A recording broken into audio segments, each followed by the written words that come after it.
Hello, everyone. Welcome back. Today we are talking about the Dianoga class starfighter, and we want the starfighter, not the creature that we saw in Episode 4, A New Hope. We are looking at the starfighter itself. So, um, this is a vessel that was engineered by uh, Knosar Manufacturing and saw use in the years prior to the Clone Wars. Um, the running history that we have for it, it was created in the waning days of the Galactic Republic. The Dianoga was a bulky starfighter extraordinarily overpowered, that was extraordinarily overpowered for a peacetime vessel. Growing chaos in the Republic, however, ensured that very few questioned the purpose of such a fighter with such firepower. The Dianoga soon became popular with pirates and mercenary groups, as it was competitively cheap. If I can read today, this would be wonderful, and easy to obtain in a comparison to military grade fighter craft. This would soon result, um, after the end of the Clone Wars, however, since the line was discontinued, it was hard to find parts and maintain. So roughly looking at a craft that was built in 32 BBY for mercenaries contracted by the Trade Federation, and they launched an attack against Queen Amidala and Naboo. The survivors later tangled with Vanna Sage, another mercenary who had intercepted their transmission. So, really, I mean, when we're looking at it, we do have a lot of things that kind of hinge on what happened with the Trade Federation and all that with Naboo. That's some of the things that between Darth Plagueis and Palpatine, um, they were really kind of getting all orchestrated so that way things would go their way. If you haven't read or listened to the book Darth Plagueis, it really is good.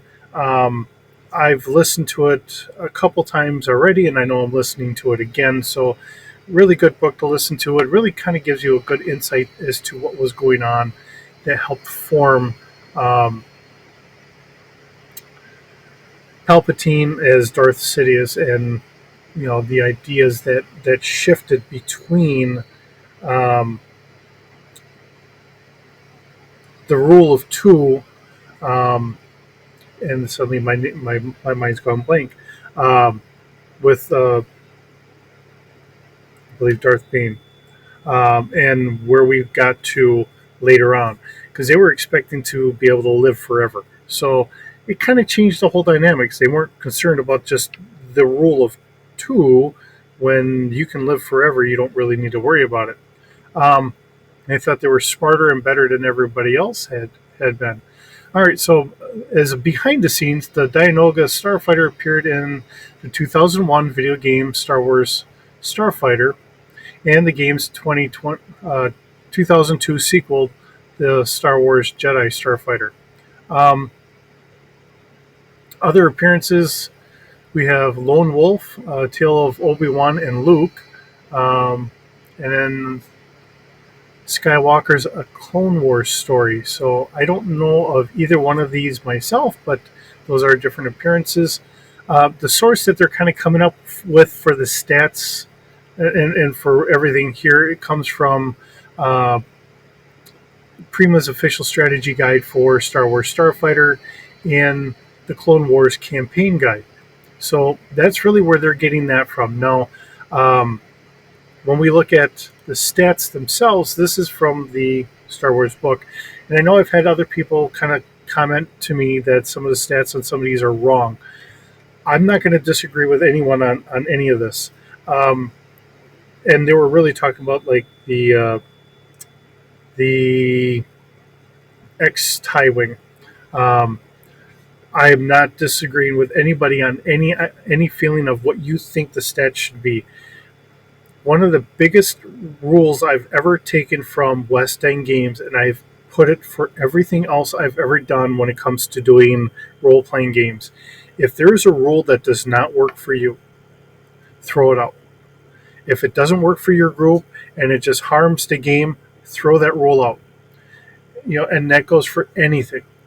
When we're coming to games, of course, in the real world, we got to obey by rules that we may or may not like for whatever reason. But so whenever we're looking at this stuff, if you have something that says, this just doesn't seem quite right, change it to make it work for you. That's the important thing. But as we go through, we have an Old Republic starfighter. Um, it's 16.1 meters long, has a crew of one. Let's see, we have a cargo capacity of about 90 kilograms, so roughly about 180 pounds. Consumables for 3 days. Um, Not really seeing a very good detail of what this is like. I'm going to guess that this is probably a fully sealed cockpit, so it might be a little bit easier 3 days, but most of the time when you're in a starfighter, you're in there for 3 days. You're kind of buckled in, and it's not the most comfortable. That's my guess on this. You could do it, but it's not going to be a lot of fun for those 3 days. And keeping a low cost, so we have 46,000 credits for a brand new version of this, and it does have a hyperdrive with a ×2, so a little slower than what our average has gotten to be. At most ships are at a ×1. But with that being said, this is also an older fighter, being a little on the cheaper side. That's kind of respectable. So just keep it in perspective there. We have a nav computer that can be programmed for up to 5 jumps.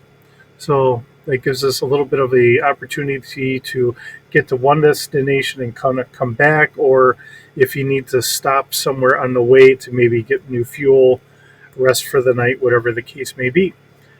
We have a maneuverability of 1D. So as far as a fighter goes, this is not a very maneuverable fighter. Most fighters we're starting to look at like 2D and that later on. And looking at the picture here, it looks like it's got 4 engines. So you would imagine it might be a little bit more maneuverable, but this is what we have in the book. It is a little bit slower at a 6. There again, if we're looking at the cost, it may not be the best there, but it's got some good firepower from what they were seeing. So when we get there, we'll be able to see what we have. In an atmosphere, though, we can go up to 950 kilometers an hour. We have a hull of 2D plus 2, so a little bit better than our what we'll call standard, of standard being a 2D. Shields is a little bit more rudimentary at a 1D. Sensors, we have our sensor packet. Passively, we can scan out to 2 kilometers. Actively, we can scan for 4 kilometers. We can do a search up to 7 kilometers and a focus up to 300 meters. So we have our 4 laser cannons here, with a fire control of 1D plus 1. So this is a little bit more of a basic fire control computer to try and help us. I know in the past I've kind of said, well, maybe it's just like an etching that they have or something. I don't know. But the firepower is 60. So to think about it for that time frame, 60 is a pretty respectable, even in like the episode 4 time frame or whatever. 60 is pretty good.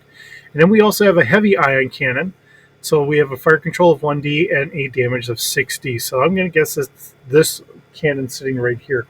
The other thing to note is when we look at the wings look like they would fold back. So if you're trying to land it, or you're trying to figure out exactly how you're going to land it, I'm going to guess those wings are going to fold back. They look like they have that property to it. And I'm going to guess that we're going to have landing struts kind of come out somewhere underneath the engine there. But otherwise, that's the fighter that we have. It's an interesting fighter. It's another one of those more obscure ones that we get, which is why I really enjoy bringing this to you. It's not the ones that we typically get to see, but something a little bit more obscure that does broaden the whole scope of what's out there in the galaxy. So, hope you're enjoying this.